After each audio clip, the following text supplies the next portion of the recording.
Bonjour à tous, nous voici ensemble pour une nouvelle vidéo du cabinet Landau & Associés avec un sujet de saison, assemblée locale, Covid-19.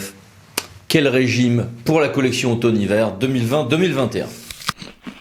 Première chose, est-ce que ces assemblées peuvent se réunir? Réponse, oui.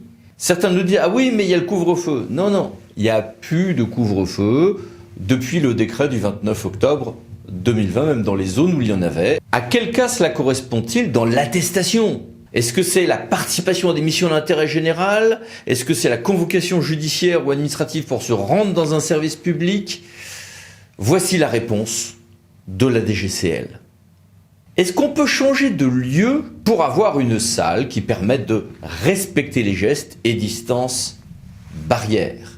D'abord, le juge de toute manière admet que le conseil municipal se réunisse ailleurs qu'en mairie, mais dans des circonstances exceptionnelles, strictement admises par les jurisprudences que voici.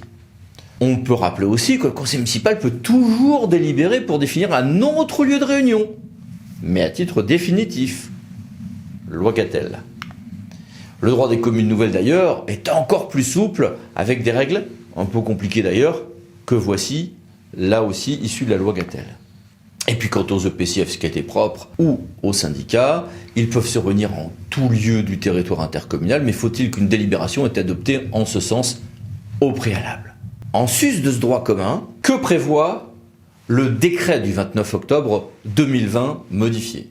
Que de toute manière, ces réunions peuvent avoir lieu aussi dans des enceintes sportives, ça c'était déjà le cas avec le décret du 16 octobre, mais aussi dans des salles de réunion, salles des fêtes ou autres salles, même dans des lieux fermés au titre de ce décret. Un peu compliqué à trouver dans le décret d'ailleurs, vous verrez, c'est des suites de renvois un peu illisibles. Et puis que prévoit la loi de prorogation d'état d'urgence sanitaire, que, comme pendant le premier confinement, le maire, le président peut convoquer pour une réunion qui peut se passer en tout lieu du moment qu'il y a respect du principe de neutralité, d'accessibilité, de sécurité, de publicité des séances. Pour la publicité des séances, d'ailleurs, on va voir qu'il y a des bémols également. Ce peut même être en dehors du territoire communal pour une commune, par exemple. Quid de la présence du public, justement? Que prévoit à ce propos la toute nouvelle loi? Que la personne qui convoque, maire, président, peut décider que la réunion de l'organe délibérant sera soit sans que le public soit autorisé à assister, soit en fixant un nombre maximal de personnes autorisées à y assister, si c'est nécessaire pour des raisons sanitaires. Le caractère public de la séance sera réputé satisfait s'il y a accessibilité en direct, pas en rediffusion, en direct, des débats sur voie électronique. Ça peut être YouTube, ça peut être Facebook Live, etc. Du moment que ce n'est pas sur des choses requérant par ailleurs une inscription avec abonnement, par exemple. Qu'en est-il d'ailleurs de la visioconférence? Eh bien, la loi nouvelle prévoit qu'il peut y avoir, sur décision du maire ou du président qui convoque, un remplacement de la réunion présentielle par une visioconférence, voire une audioconférence, qui pose d'ailleurs parfois des problèmes d'identification du quorum, de qui s'exprime, etc. et de qui vote. Mais attention, il y a quelques complexités à ce propos, qui sont les mêmes que pendant le premier confinement, et il ne peut pas y avoir de vote au scrutin secret, ce qui pose un certain nombre de problèmes pour un certain nombre de désignations. Que prévoit la toute nouvelle loi?